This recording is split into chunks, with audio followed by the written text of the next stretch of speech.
Assalamualaikum warahmatullahi wabarakatuh. Alhamdulillah wassalatu wassalamu ala Rasulillah wa ala alihi wa sahbihi wa mawalah wa la hawla wa la quwwata illa billahi wa ba'd. Kita lanjutkan kajian kita, masih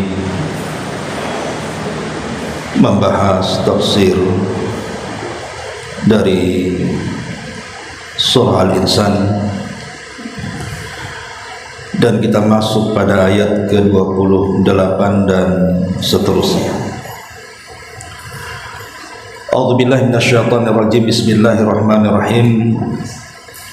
Nahnu khalaqnahum wa shaddadna asrahum wa idza syi'na baddalna amsalahum tabdila. Inna hadhihi tadhkirah faman syaa'a ittakhadha ila rabbih sabila wa ma tasyauna illa an yasha Allah innallaha kana aliman hakima. Yudkhilu man yasha' fi rahmatihi wadh-dhalimina a'adda lahum 'adzaban alima.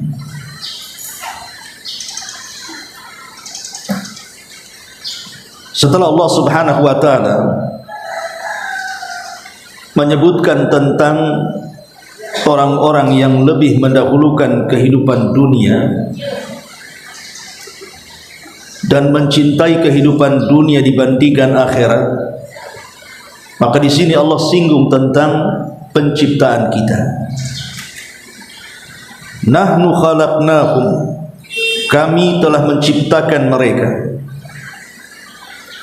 Wa shaddadna asrahum, dan menguatkan persendian tubuh-tubuh mereka. Wa idza syi'na baddalna amsalahum tabdila, apabila kami menghendaki, sungguh kami bisa mengganti mereka dengan orang-orang yang serupa dengan mereka. Ma'asyiral muslimat yang dimuliakan Allah Subhanahu wa taala, di sini Allah Subhanahu wa taala menyinggung soal penciptaan kita. Bagaimana Allah Subhanahu wa taala ketika menciptakan kita itu sangat teliti sekali dan tidak main-main. Mulai dari segumpal sperma sampai kemudian menjadi manusia, Allah kuatkan segalanya. Mulai dari tulang-tulangnya, sendi-sendinya, dan begitu seterusnya, termasuk kepada kecerdasan. Tentu tujuannya adalah agar manusia itu mengingat siapa yang telah menciptakannya. Dan apa tujuannya? Dari sini Allah Subhanahu wa taala singgung bahwa kita semua diciptakan Allah dengan sebaik-baiknya, maka sudah selayaknya kita menjadi manusia-manusia yang menurut dengan perintah penciptanya.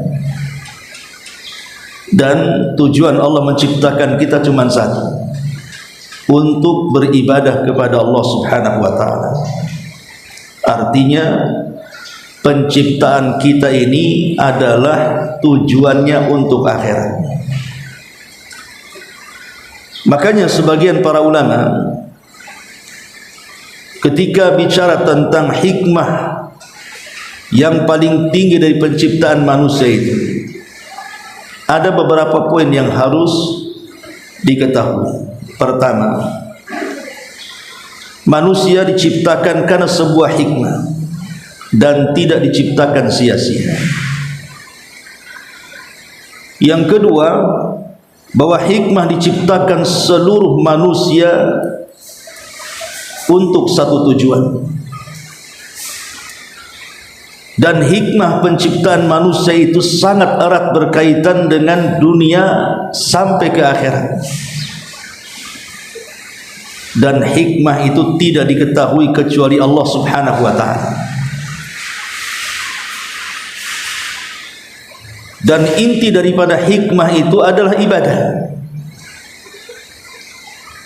Dan ibadah itu sebuah ujian yang Allah ujikan kepada manusia. Apakah dia sanggup dengan taufik dari Allah melakukannya, ataukah dia mengikuti hawa nafsunya. Makanya ayat sebelum ayat ini menyinggung orang-orang yang lebih mencintai kehidupan dunia dibandingkan akhirat. Maka Allah ingatkan, bukan itu tujuan aku menciptakan kalian.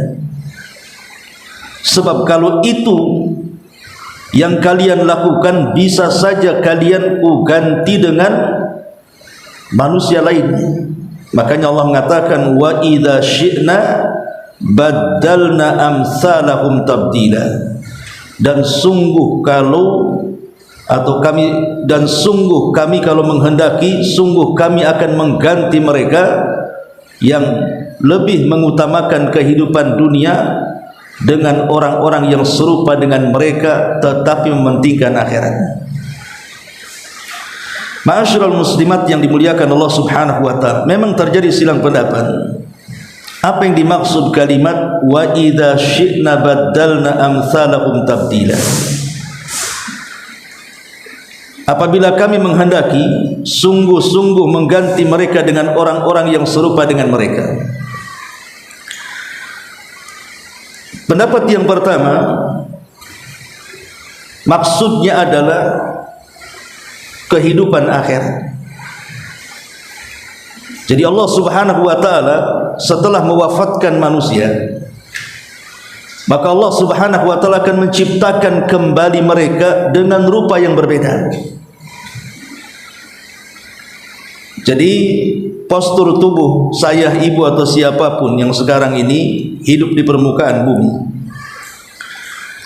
apabila Allah Subhanahu wa ta'ala wafatkan kita semuanya, maka postur tubuh kita ini akan Allah ganti, tidak akan sama dengan ketika kita hidup di dunia. Makanya ketika Nabi SAW bicara soal postur tubuh orang-orang yang masuk surga, apa kata Nabi SAW? Khalaqallahu Adam ala suratihi tuluhu sittuna dhira'an. Sesungguhnya Allah Subhanahu wa ta'ala ketika menciptakan Adam, buyut kita semuanya, atas bentuk yang Allah kehendaki di sorga, tuluhu sittuna dhira'an, panjangnya 60 hasta. Dan nanti semua turunan Adam yang ditakdirkan masuk sorga akan dimiripkan dengan Adam bentuk tubuhnya. Tidak seperti sekarang yang hanya 1 meter lebih, tetapi nanti semuanya akan tumbuh seperti Adam 60 hasta. Ini penduduk sorga. Adapun penduduk neraka tentu berbeda. Penduduk neraka tidak sama dengan penduduk sorga, karena penduduk neraka tidak dijelaskan besarnya seperti apa. Ada hadis yang mengatakan, yang dikeluarkan oleh Imam Muslim, Nabi mengatakan dirsul kafir mithlu uhud. Dirsul kafir maksudnya gigi seorang kafir. Satu giginya saja seorang kafir itu sebesar gunung Uhud. Baru giginya, cuma mukanya gitu ya. Dalam riwayat yang lain, ketika Nabi SAW menjelaskan tentang besarnya penduduk neraka, kata Nabi SAW, ma baina mankibai al-kafiri finnar masirata thalathati ayyamin lirraqibil muslim. Kata Nabi SAW, di antara dua bahu orang kafir itu perjalanan 3 hari orang yang mengendarai dengan sangat cepat sekali, antara bahu sini ke sini, ya, itu seperti orang mengendarai dengan sangat cepat selama 3 hari. Ini menggambarkan bahwa penduduk neraka itu jauh lebih besar dibandingkan penduduk surga. Adapun hikmahnya kenapa kemudian dibesarkan, sebagian ulama mengatakan supaya mudah untuk diazab, mudah untuk disiksa. Inilah yang kemudian dikatakan dalam Al-Quran, wa idza syi'na baddalna amsalahum tabdila. Apabila kami berkehendak, kami sungguh mengganti mereka dengan orang-orang yang serupa dengan mereka. Maksudnya mengganti di sini, mengganti setelah kematian. Mereka dihidupkan tetapi diganti postur tubuhnya. Ini satu penafsiran. Penafsiran yang kedua, maksudnya diganti bukan setelah kematian, tetapi diganti ketika kita masih hidup di dunia. Apabila kita ini diciptakan oleh Allah Subhanahu wa taala, kemudian kita ini menjadi ahli maksiat, maka boleh jadi generasi kita akan diwafatkan oleh Allah Azza wa Jalla, dan akan datang generasi penerusnya yang jauh lebih taat kepada Allah Subhanahu wa taala. Dan itu terjadi dari zaman ke zaman. Lihat bagaimana kaum Ad kemudian dihancurkan. Kemudian setelah hancur muncul orang-orang yang beriman. Kemudian muncul lagi orang-orang yang kafir, kaum Tsamud. Kemudian dihancurkan oleh Allah, muncul generasi orang-orang yang beriman setelahnya. Dan begitu seterusnya. Termasuk orang-orang jahiliyah di masa Nabi SAW yang menentang nabinya, mereka dibinasakan.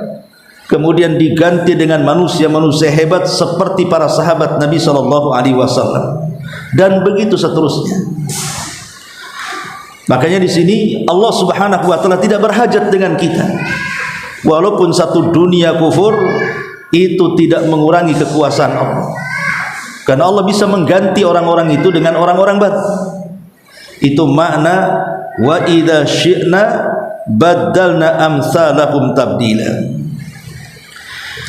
Dan ini semakna dengan firman Allah Subhanahu wa taala, ya ayyuhan nas antumul fuqara ila Allah wallahu ghaniyul hamid iyasha yudhibkum wa ya'ti bi khalqin jadid. Wahai orang-orang yang beriman, kalian itu sangat berhajat kepada Allah, dan Allah itu zat yang maha kaya lagi maha terpuji. Kalau Allah berkehendak, Allah bisa binasakan kalian semua, dan Allah bisa mendatangkan dengan penciptaan yang baru.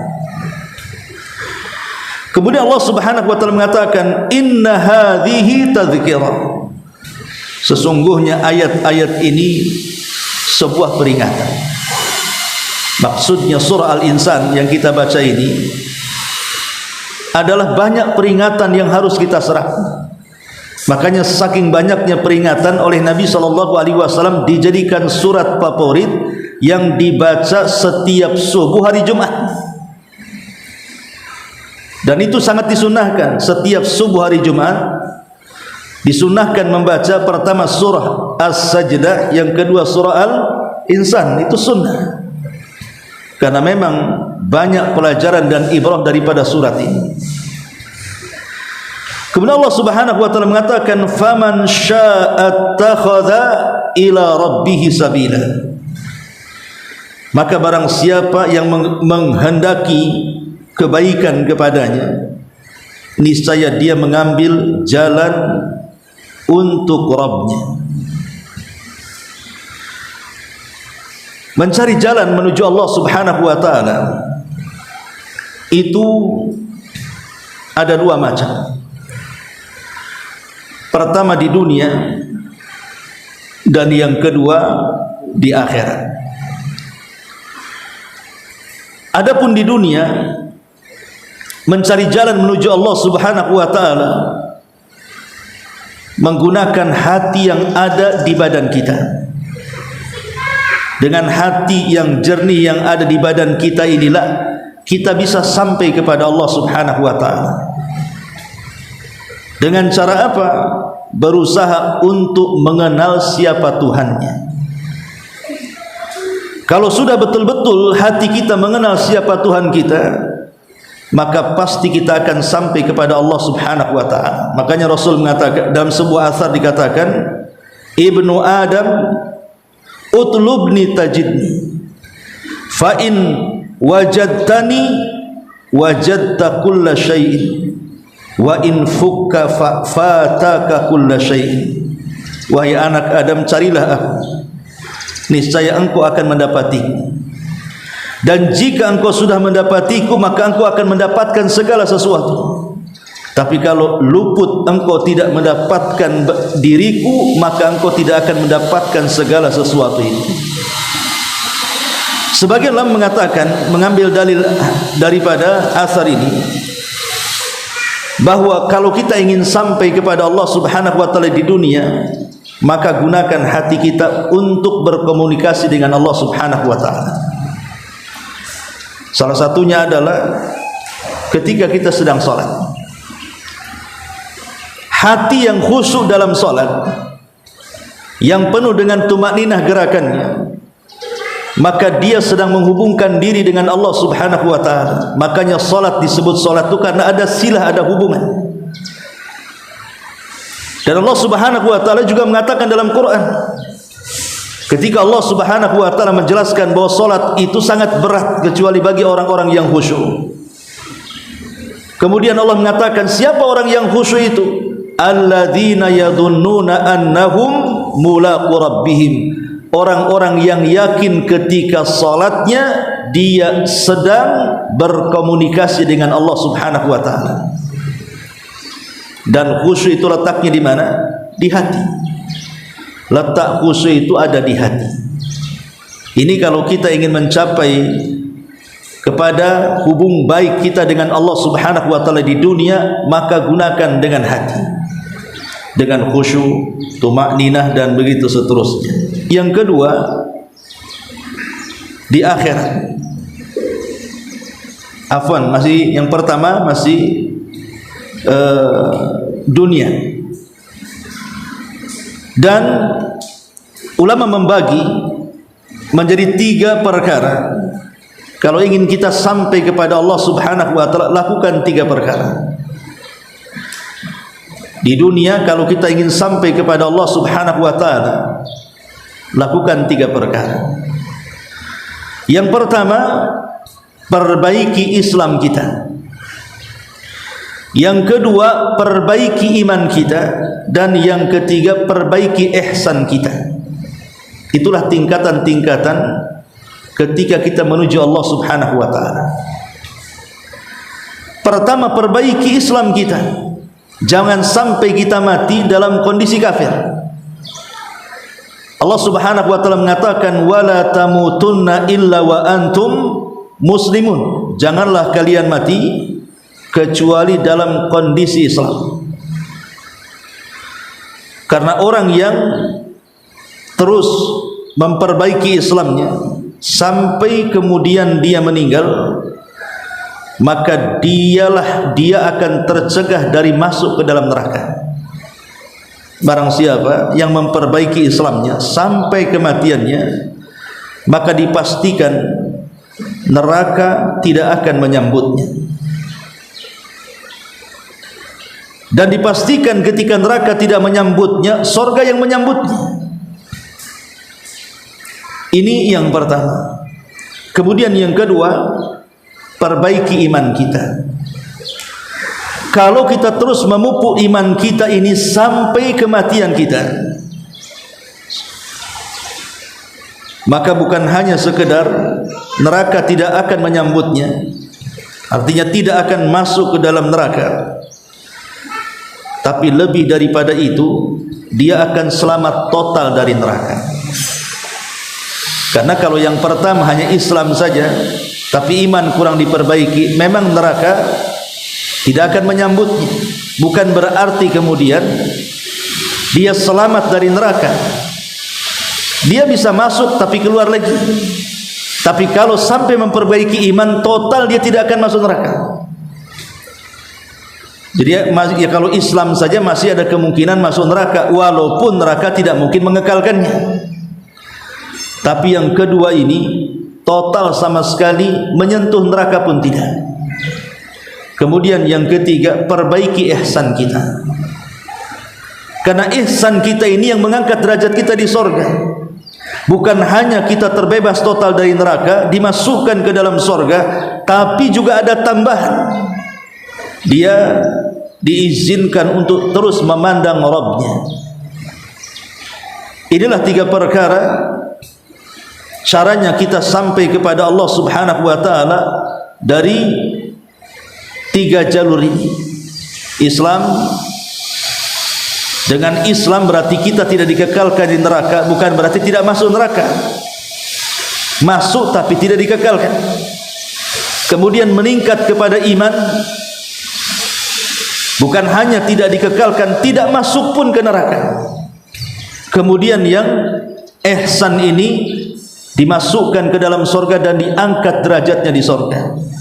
Inilah 3 perkara yang bisa menghubungkan kepada jalan Allah Subhanahu wa ta'ala. Dan itu kalau dirangkum dari 3 perkara ini adalah dengan senantiasa menjaga dari hal-hal yang telah diwajibkan Allah kepada kita, kemudian lanjutkan dengan yang sunnah-sunnah yang diperintahkan kepada kita. Ma'asyiral muslimat yang dimuliakan Allah Subhanahu wa ta'ala. Kemudian Allah mengatakan, wa ma tasyauna illa an yasha Allah, innallaha kana aliman hakima. Dan kamu tidak mampu menempuh jalan itu, maksudnya menempuh jalan menuju Allah Subhanahu wa ta'ala, kecuali bila dikehendaki oleh Allah Subhanahu wa ta'ala.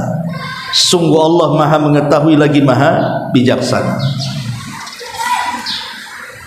Kita tahu bahwa geraknya kita untuk menuju jalan Allah dengan cara beribadah, seperti ibulah melangkahkan kaki dari rumah ke sini, itu tidak mungkin terjadi kecuali karena taufik dari Allah Subhanahu wa ta'ala. Betapa banyak orang-orang yang diberikan kesehatan, diberikan waktu luang, tidak ada kegiatan, mereka tidak bisa sampai di pengajian sini. Padahal mereka yakin duduk di pengajian itu bagus, duduk di pengajian ini dapat pahala, bahkan keluar dari pengajian itu diampuni dosa. Tapi kenapa kaki mereka tidak digerakkan? Hanya ibu-ibu saja digerakkan ke sini. Itulah yang Allah mengatakan, wa ma tasyauna illa an yasha Allah, dan kamu tidak mampu menempuh jalan itu, maksudnya jalan kebaikan, kecuali semua berputar kepada kehendak Allah. Abu Talib bukan tidak percaya Islam itu agama yang paling hak, percaya dia, bahkan yakin. Abu Talib mengatakan sendiri dengan lisan, tidak ada agama yang lebih mulia melebihi agama yang dibawa Muhammad. Itu ucapan Abu Talib. Tapi kenapa Abu Talib tidak masuk Islam? Padahal dia sudah yakin agama Islam agama yang hak, agama Islam adalah agama yang paling benar, agama Islam adalah agama yang paling mulia. Bahkan dia izinkan putranya Ali untuk masuk Islam. Ketika Abu Talib menjelang kematiannya, Nabi SAW berusaha untuk mengajak dia masuk Islam, tapi dia menolaknya. Siapa yang menjadikan Abu Talib menolak? Itu semua karena taufik dari Allah Subhanahu wa ta'ala. Kalau Allah tidak berkehendak, tidak mungkin terjadi, walaupun kita berkehendak. Tapi kalau Allah Subhanahu wa ta'ala sudah berkehendak, pasti terjadi walaupun kita tidak berkehendak. Itulah yang terjadi dengan Abu Talib. Makanya segala sesuatu yang menempuh jalan Allah Subhanahu wa ta'ala itu tidak mungkin terjadi kecuali karena izin dari Allah Subhanahu wa ta'ala. Inilah kenapa dalam setiap solat kita minimalnya 17 kali dalam sehari itu kita senantiasa membaca iyyaka na'bud wa iyyaka nasta'in. Hanya kepadamu ya Rabb kami meminta pertolongan, dan hanya kepadamu ya Rabb kami menyembah, dan hanya kepadamu ya Rabb kami meminta pertolongan. Sebenarnya meminta pertolongan itu bagian daripada sesembahan, bagian daripada ibadah. Tapi kenapa kemudian dikeluarkan dari ibadah? Kan seandainya Allah mengatakan iyyaka na'budu itu sudah cukup sebenarnya. Karena isti'anah meminta pertolongan kepada Allah itu bagian daripada ibadah. Tapi Allah sendirikan, hanya kepadamu ya Rabb kami beribadah dan hanya kepadamu ya Rabb kami meminta pertolongan. Karena ibadah tidak mungkin terjadi kecuali karena pertolongan Allah Subhanahu wa ta'ala. Makanya kita meminta pertolongan kepada Allah agar kita bisa melaksanakan ibadah. Tanpa pertolongan Allah kita tidak mungkin bergerak. Jangan lagi ibadah, melangkah pun tidak. Nah dari sini kita tahu bahwa segala sesuatu itu atas kehendak Allah Subhanahu wa ta'ala. Walaupun kita ini punya kehendak, tapi kehendak kita juga harus mengikut kehendak Allah Subhanahu wa ta'ala. Ma'asyiral muslimat yang dimuliakan Allah Subhanahu wa ta'ala. Kemudian Allah mengatakan yudkhilu ma yasha, dan memasukkan sesiapa saja fi rahmatihi, dalam rahmatnya. Wadh-dhalimina a'adda lahum adzaban alima, dan bagi orang-orang zalim disediakan azab yang pedih bagi mereka. Ada yang mengatakan yang dimaksud rahmat dalam ayat ini adalah hidayah. Jadi hidayah itu sebuah rahmat. Kalau seandainya dulu ibu tidak pernah salat, kemudian sekarang rajin salat, itu semua adalah hidayah dari Allah, dan itu bentuk rahmat kasih sayang Allah kepada kita. Dulu ibu tidak kenal sunnah, akhirnya hijrah ke sunnah. Ini sebuah hidayah, dan hidayah ini adalah rahmat kasih sayang Allah kepada kita. Yang kedua, ada yang mengatakan yang dimaksud hidayah di sini artinya Islam. Maka siapapun yang masuk ke dalam Islam, maka dia orang yang mendapatkan rahmat Allah Subhanahu wa ta'ala. Dan yang ketiga, dan ini pendapat yang kuat, yang dimaksud rahmat dalam ayat ini adalah sorga. Maka siapapun yang masuk ke dalam sorga itu karena rahmat Allah Subhanahu wa ta'ala. Karena manusia sehebat apapun dia bertakwa kepada Allah, beriman kepada Allah, beramal saleh kepada Allah selama di dunia, tidak akan mampu memasukkan ia ke dalam sorga tanpa rahmat. Dahulu di zaman Bani Israel, ada anak muda yang tidak pernah melakukan dosa sedikit pun. Hidupnya hanya ibadah, ibadah, ibadah selama 70 tahun. Kemudian meninggal dunia. Setelah meninggal dunia, dia diberdirikan di pintu sorga. Maka Allah Subhanahu wa ta'ala katakan kepada anak muda ini, udkhulil jannata bi rahmati, masuklah kau ke dalam sorga dengan rahmatku. Anak muda ini menolak, tidak mau, dan mengatakan tidak, aku tidak mau masuk sorga dengan rahmatmu ya Allah, tapi aku ingin masuk sorga dengan amalanku. Maka Allah Subhanahu wa ta'ala katakan, baik kalau begitu hitung amalanmu berapa. Maka setelah dihitung amalannya, rupanya tidak lebih besar dibandingkan satu nikmat yang Allah anugerahkan kepadanya di dunia, nikmatul basar, nikmat mampu melihat. Maka karena dia khawatir tidak masuk surga, maka dia mengatakan, kalau begitu ya Rabb, masukkan aku ke dalam surga dengan rahmat-Mu. Jadi masuk surga itu karena rahmat Allah. Sampai pun kepada Nabi SAW ketika ditanya, wala anta ya Rasulullah, termasuk engkau masuk surga wahai Rasul? Ya, termasuk aku masuk surga. Aku pun masuk surga karena rahmat Allah. Kalau seandainya sekelas Nabi SAW yang jelas pahalanya segudang, dia tidak bisa mengandalkan amalannya untuk masuk ke dalam surga, kecuali karena rahmat Allah dia masuk ke dalam surga. Bagaimana kita? Kita tidak siap, tidak sebanding dengan Nabi. Tiba-tiba kita ingin masuk surga dengan amalan kita. Tidak, kita masuk surga itu karena rahmat. Tetapi ingat, walaupun demikian rahmat itu akan dicurahkan kepada kita karena kita selalu mendekat kepada Allah Azza wa Jalla dengan ibadah. Ma'asyiral muslimat yang dimuliakan Allah Subhanahu wa taala. Makanya di sini Allah mengatakan yudkhilu ma yasha fi rahmati. Dan Allah memasukkan siapa yang dikehendakinya ke dalam rahmatnya, maksudnya ke dalam surga.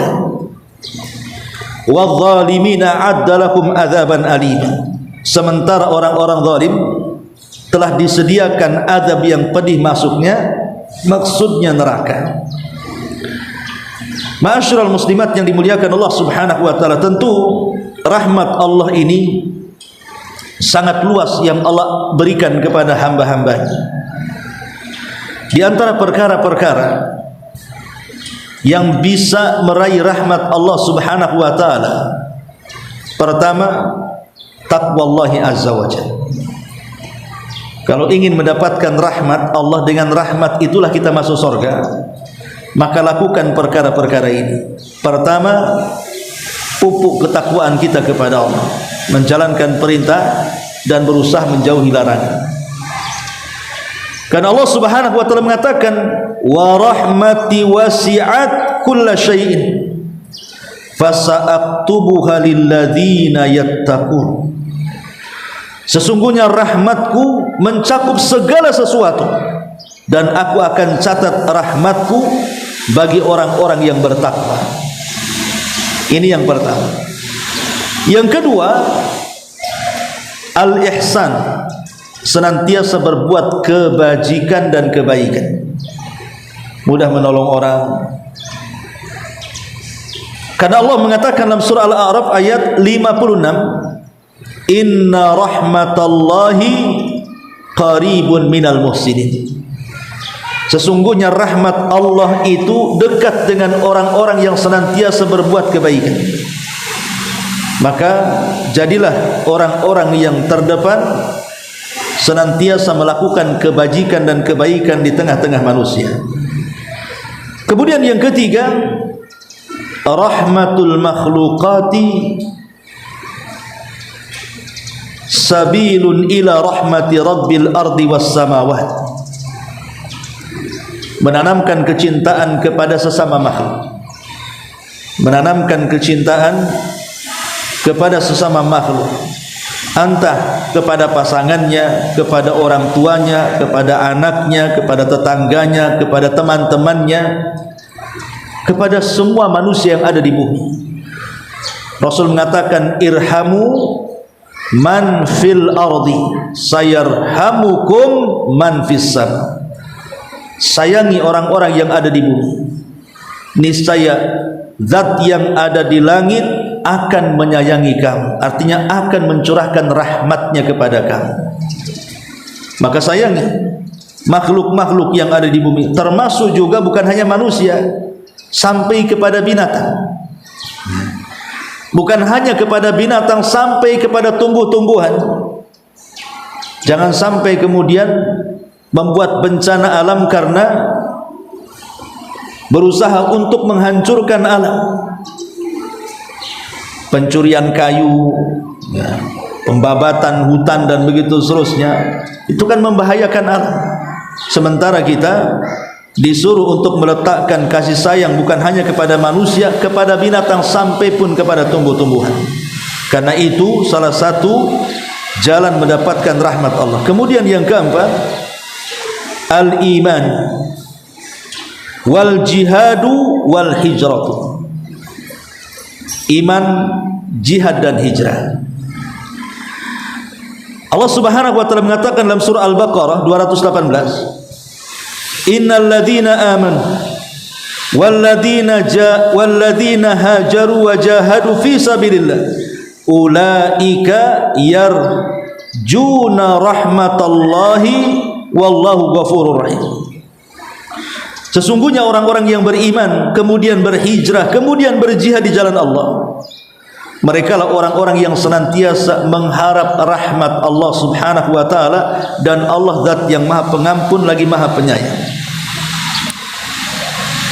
Makanya bersyukurlah orang-orang yang hijrah, yang dulunya jahiliyah kemudian berusaha untuk memperbaiki diri, perbaiki akhlak, memperbaiki ibadah, memperbaiki sunnah-sunnah, memperbaiki tauhid dan begitu seterusnya, maka ini salah satu juga jalan mendapatkan rahmat Allah Subhanahu wa taala. Kemudian yang kelima, iqamus salati wa ita'uz zakati wa ta'atur rasuli sallallahu alaihi wasallam. Menjaga salat 5 waktu, menunaikan kewajiban zakat dan berusaha untuk taat dengan Nabi sallallahu alaihi wasallam. Dalam surah Nur ayat 56 Allah mengatakan, wa aqimus salata wa atuz zakata wa atiur rasula la'allakum turhamun.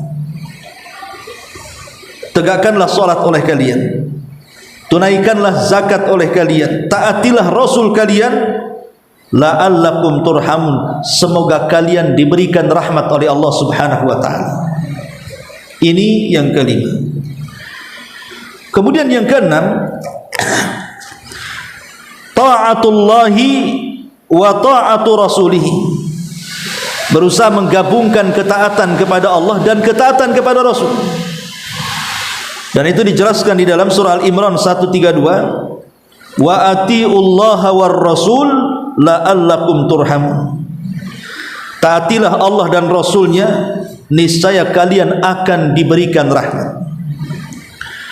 Kemudian yang nomor 7, ittiba'u awamiril Qur'anil Karim wajtinabu nawahi. Ikuti perintah Quran dan jauhi larangan Quran. Apapun yang diperintahkan dalam Quran ikuti semaksimal mungkin. Apapun yang dilarang Al-Quran tinggalkan dan jauhi. Allah Subhanahu wa taala berfirman dalam surah Al-An'am ayat 155, wa hadza kitabun anzalnahu mubarakun fattabi'uhu wattaqu la'allakum turhamun.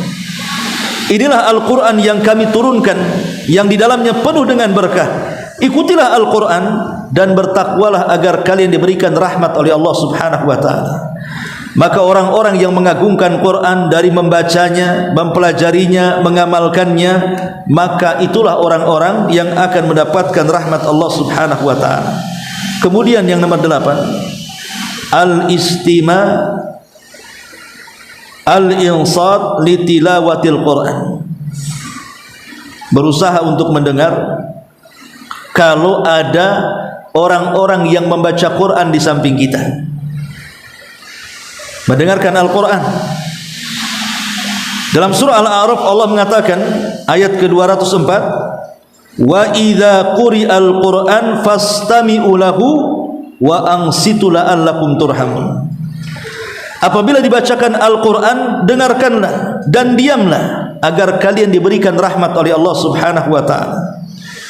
Kemudian yang ke-9, ad-du'a'u bismillahirrahman bismillahirrahim wa ta'abbud bihima. Berdoalah kepada Allah Subhanahu wa taala dengan memperbanyak menyebut kalimat ya Rahman ya Rahim. Ya Rahman ya Rahim irhamni. Karena dua nama Allah ini terkandung sifat rahmat. Jadi kalau kita ingin mendapatkan rahmat Allah, teruslah panggil Allah dengan nama-namanya. Dan nama-nama itu ada pada Ar-Rahman dan Ar-Rahim. Jadi angkat kedua tangan, kita katakan ya Rahman, ya Rahim, irhamni. Wahai zat yang maha penyayang, lagi zat yang maha pengasih, kasihini aku, sayangi aku, berikan aku rahmat. Dan yang terakhir adalah al-iktsar minal istighfar. Perbanyak istighfar. Dalam surah An-Naml ayat 46 Allah mengatakan, laula tastaghfirunallaha la'allakum turhamun. Sekiranya kalian mau memintakan ampun akan dosa-dosa kalian kepada Allah dengan istighfar, la'allakum turhamun, niscaya kalian akan diturunkan rahmat kepada kalian. Inilah 10 perkara yang disebutkan para ulama untuk mengundang rahmat Allah. Kalau kita ingin masuk ke dalam sorga, undang rahmat itu kepada kita. baru kita akan masuk ke dalam sorga. Karena Allah tidak memasukkan kita ke sorga kecuali karena rahmatnya. Oleh karena itulah kejar rahmat Allah dengan cara apa? Dengan 10 perkara ini. Ini dari kalimat yudkhilu ma yasha fi rahmati. Dan Allah tutup ayatnya wadh-dhalimina a'adda lahum adzaban alima. Dan untuk orang-orang zalim kami sediakan untuk mereka azab yang sangat pedih. Yang dimaksud azab pedih bagi orang-orang yang zalim itu 3. Pertama azab dunia, yang kedua azab di alam barzah, dan yang ketiga azab di neraka. Orang-orang zalim mereka akan terkena 3 azab di 3 alam. Alam dunia, alam barzah, dan alam akhirat. Adapun azab di dunia berupa kesempitan hatinya, sehingga ketika hati ini sempit maka hilang kebahagiaan dalam kehidupannya. Betapa banyak orang-orang yang stres berujung kepada bunuh diri, mengakhiri hidupnya sia-sia, merasa tidak ada masa depan dalam kehidupannya, merasa tidak berguna hidupnya. Ini azab di dunia yang seperti ini. Allah berikan kesempitan dada. Hidupnya tidak akan pernah tenang, walaupun mungkin rumahnya besar, walaupun pasangannya cantik dan ganteng, walaupun hartanya melimpah, walaupun tinggi pangkat dan jabatannya. Tapi kalau dia orang zalim, maka Allah akan timpakan azab di dunia dengan dicabutnya ketenangan dalam hati dengan cara disempitkan hatinya. Makanya Syekhul Islam Ibnu Taimiyah rahimahullah taala mengatakan, "Man lam yadkhulil jannata fid dunya, lam yadkhulil jannata fil akhirah." Siapapun yang tidak masuk surga dunia, selamanya tidak akan masuk surga akhirat. Kemudian ditanya, apa yang dimaksud surga dunia wahai Syekh? Maka dia mengatakan itmi'nanul qalbi. Surga dunia itu adanya ketenangan dalam hati. Ketika hati tenang, salat tenang. Ketika hati tenang, baca Quran tenang. Ketika hati tenang, ibu melayani suami bisa tenang, mendidik anak bisa tenang, segala sesuatu bisa teruraikan. Itulah surga dunia.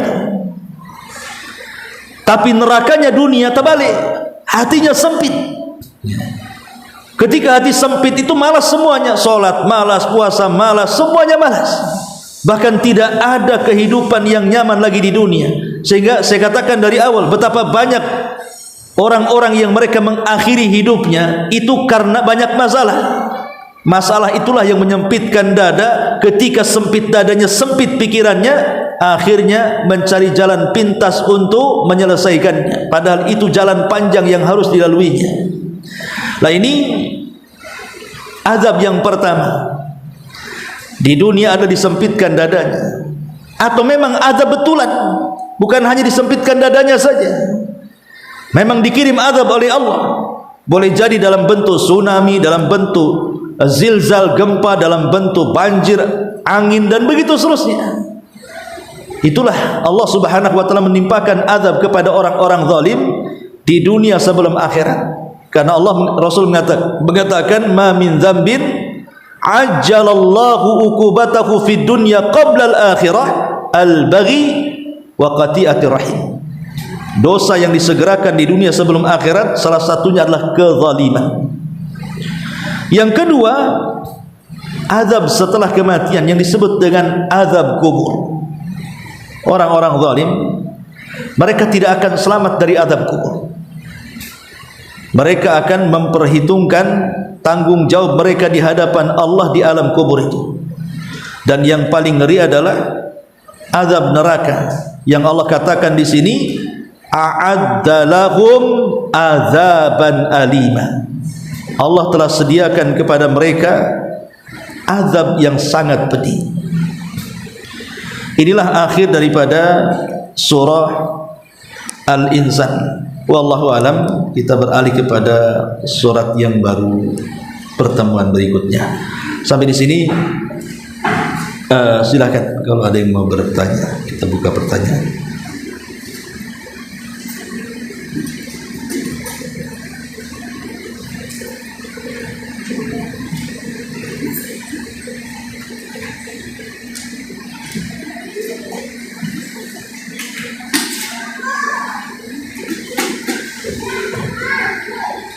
Assalamualaikum warahmatullahi wabarakatuh. Waalaikumsalam.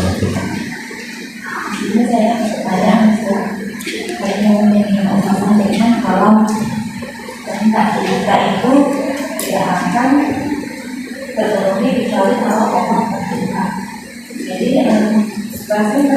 gimana caranya supaya kehendak kita itu sefrekuensi sama kehendak Allah? Iya. Yang kedua, kalau setiap yang kita lakukan kita cerita orang tadi, walaupun yang mengakui hak dalam satu orang dengan hak, tapi beliau tidak bisa mengislamkan Allah tidak berkehendak. Jadi apakah itu termasuk dalam memang catatannya dalam makhluk saja? Apakah itu tidak masuk Islam walaupun yang mengakuinya? Jadi bagaimana apakah kita itu sudah ditetapkan dalam makhluk apapun terjadi dalam kehidupan kita? Apakah itu bisa melihat berganti atau dihilangkan atau ditambah? Iya. Ya, kita gabungkan saja jawabannya. Ya, alhamdulillah. Kita tahu bahwa manusia itu diberikan kehendak. Siapa yang memberikannya? Allah Subhanahu wa taala. Karena manusia itu bukan seperti wayang golek yang diatur dalang. Kata dalang bergerak, dia bergerak. Kata dalang mati, dia mati. Kata dalang ke kanan, dia ke kanan, ke kiri, ke kiri. Tidak. Manusia itu bukan seperti itu. Sebab kalau manusia itu seperti wayang digerakkan dalang, berarti kalau dia masuk ke dalam neraka, Allah zalim di sini. Berarti kan Allah yang berkehendak dia masuk neraka. Bukan seperti itu. Ini pemahaman Jabriyah namanya. Pemahaman Jabriyah itu kita ini digerakkan oleh Allah. Termasuk ketika kita maksiat, itu Allah yang gerakkan. Sehingga kita tidak, orang maksiat itu jangan disalahkan. Itu Allah yang menggerakkan dia ke maksiat. Nanti kan kacau pemikirannya. Ataupun seperti pemahaman orang-orang Qadariyah yang seolah-olah kita ini punya kehendak yang terpisah dengan kehendak Allah. Akhirnya ketika itu sebuah pemahamannya, maka seolah-olah Allah baru tahu setelah kita berbuat. Karena kita ada hal yang terpisah dengan Allah. Kalau kita tidak bergerak, Allah tak tahu. Kalau kita sudah bergerak, baru Allah tahu. Mustahil. Allah itu tahu yang telah, yang sedang, dan yang akan datang. Makanya pemahaman ahli sunnah itu tengah-tengah di antara kelompok Jabriyah dengan kelompok Qadariyah. Di antaranya adalah bahwa Allah punya kehendak, manusia diberikan kehendak, tetapi kehendak manusia tetap terkontrol dengan kehendak Allah. Maksudnya begini, kalau di depan kita ini ada dua jalan menuju Batam Center.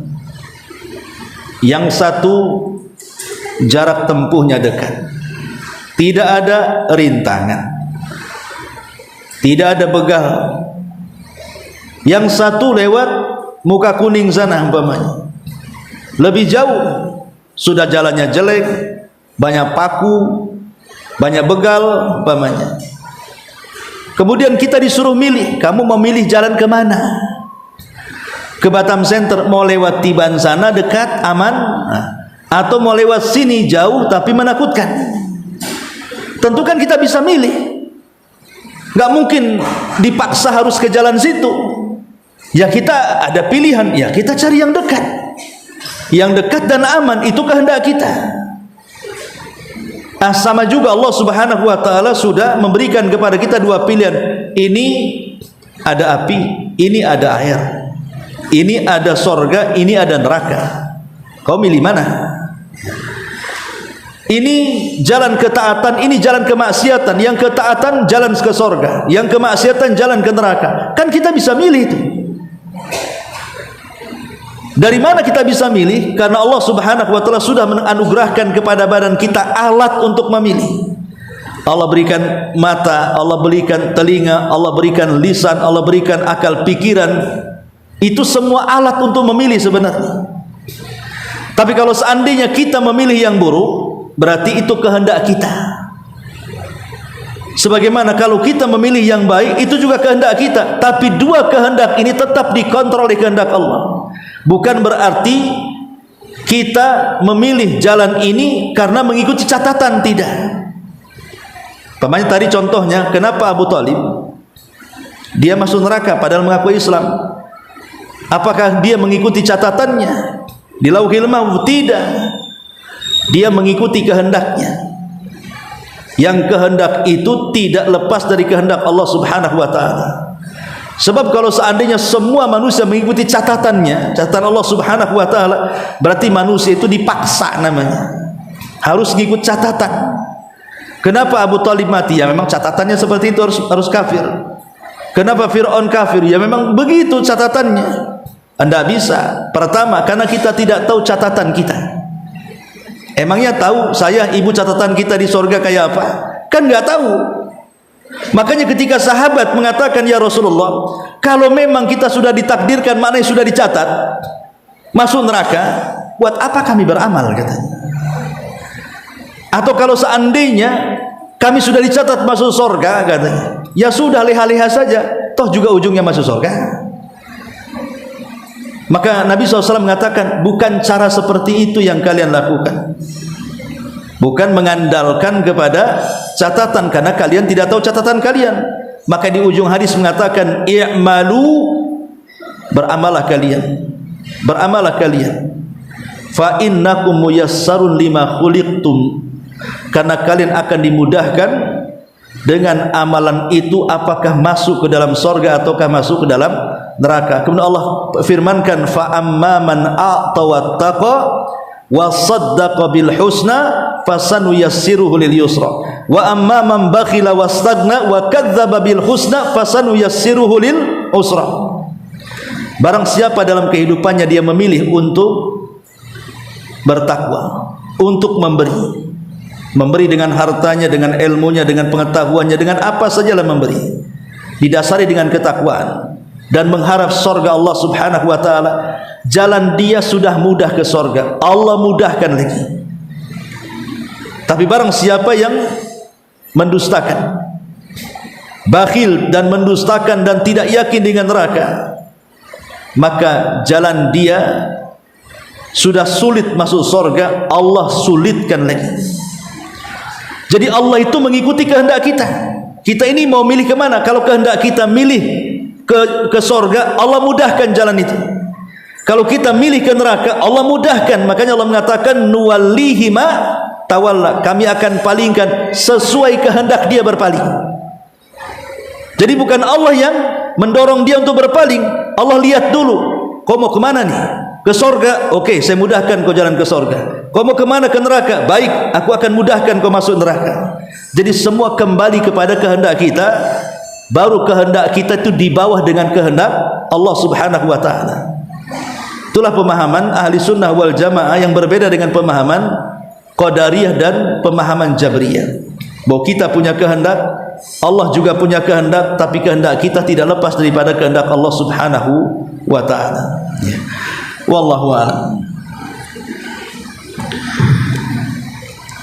Ustaz, berkaitan dengan rahmat tadi Ustaz, bahwa wanita yang kesabaran tentang itu kan Allah laknat, artinya putus rahmat dari Allah. Iya. Yang dimaksud dengan rahmat di sini itu apa ya Ustaznya? Terus juga bagaimana dengan wanita-wanita yang melakukan safar mondok misalnya tanpa mahram, itu dalam rangka bertolak ilmu Ustaz? Ya, alhamdulillah. Rahmat itu lawan daripada laknat. Karena laknat itu dijauhkan dari rahmat, sementara rahmat itu dijauhkan dari laknat. Jadi itu dua kata yang berlawanan, laknat dan rahmat. Maksudnya orang-orang yang dilaknat artinya dijauhkan daripada rahmat, berarti didekatkan dengan azab. Maksudnya orang mendapatkan rahmat dijauhkan dari laknat, berarti dijauhkan dari azab. Itu antara laknat dan rahmat. Ya tentunya terkadang seseorang mendapatkan rahmat dari jalur ini, dari jalur itu dia tidak mendapatkannya. Rahmat Allah kan luas. Tidak mesti dari jalur ini, bisa dari jalur yang lainnya. Semakin banyak dia mencari jalur di situ ada rahmat, maka semakin luas rahmat Allah dicurahkan kepada kita. Semakin dekat kita dengan perkara-perkara laknat dan memperbanyak perkara laknat, maka semakin jauh kita dari rahmat Allah Subhanahu wa taala. Adapun tentang wanita-wanita yang safar tanpa mahram, ya memang sudah jelas dalam hadis Nabi sallallahu alaihi wasallam, la tusafir imra'atun illa ma'adhi mahram. Tidak boleh seorang wanita safar kecuali dengan mahram. Maksudnya di sini masafah safar dalam jarak yang memang ditempuh adanya qasar dan jama'. Tapi kalau bukan safar, kayak mamanya ibu nih dari Batam Center ke Nongsa, dari Batu Aji ke Nongsa, dari Batu Aji ke Batam Center, pokoknya wilayah Batam sampai ke Barelang sana, ya tidak perlu mahram. Tapi kalau pakai mahram ya bagus. Kenapa? Karena masafahnya bukan masafah safar, jaraknya bukan jarak safar. Lain kalau seandainya dari Batam ke Tanjung Pinang, Tanjung Uban, Natuna, Anambas dan yang semacamnya, itu kan jaraknya sudah safar tuh, yang sudah disyariatkan qasar salat. Maka itulah perlunya mahram di situ. Itulah kenapa Islam sangat menjaga kehormatan wanita. Adapun tentang anak-anak yang berada di pesantren yang nun jauh di sana, yang boleh jadi tidak ada mahram, ini ada fatwa tersendiri para ulama. Jadi para ulama kontemporer, karena di zaman Rasul kan nggak ada yang seperti ini, sehingga ini harus diberikan fatwa kepada ulama. Maka ulama kontemporer membolehkan anak-anak itu di pesantren walaupun jauh dari rumah, selama kita meyakini keamanannya. Karena banyak juga pesantren-pesantren atau sekolah-sekolah tidak aman. Ada anak yang ingin kuliah di Jakarta, ya diantar sama mahramnya, sama ibu sebapaknya, sampai di sana dikoskan, rupanya bermasalah, ya kan, pergaulan bebas dan yang semacamnya. Maka kalau tempatnya aman, tidak diganggu, maslahatnya jelas, maka dibolehkan, dengan catatan ketika mengantar dan pulangnya pakai mahram. Kita antar pakai mahram, letak situ, kemudian pulang. Sama dengan kasusnya, kalau tidak salah saya bin Bas, siapa ditanya tentang seorang wanita yang safar. Wanita yang safar, sementara tidak ada yang mengantar, mahramnya tidak bisa mengantarkan, tapi dia harus mendesak, harus pergi juga, karena ada sebuah hal kepentingan yang tidak bisa tidak kecuali berangkat. Maka beliau mengatakan, antar pakai mahram ke bandara, tunggu dia sampai masuk pesawat, nanti setelah sampai jemput oleh mahram yang ada di sana, dengan catatan selama merasa aman di atas pesawat. Memang ini terjadi silang pendapat di antara ulama kontemporer, ya kan? Tapi ada rukhsah seperti itu. Lah kasusnya juga sama dengan orang yang meletakkan anak-anak di luar masafah safar sana, di luar jarak yang sudah jarak tempuh safar, boleh selama aman di perjalanannya dan aman di tempatnya. Jadi kita antar pakai mahram, sudah sampai di sana, sudah biarkan, tinggal kita pantau dari sini. Wallahu a'lam. Iya, saya kira cukup. Subhanallah bihamdika, asyhadu an la ilaha illa anta, astaghfiruka wa atubu ilaik. Allahu ta'ala alam. Assalamualaikum warahmatullahi wabarakatuh.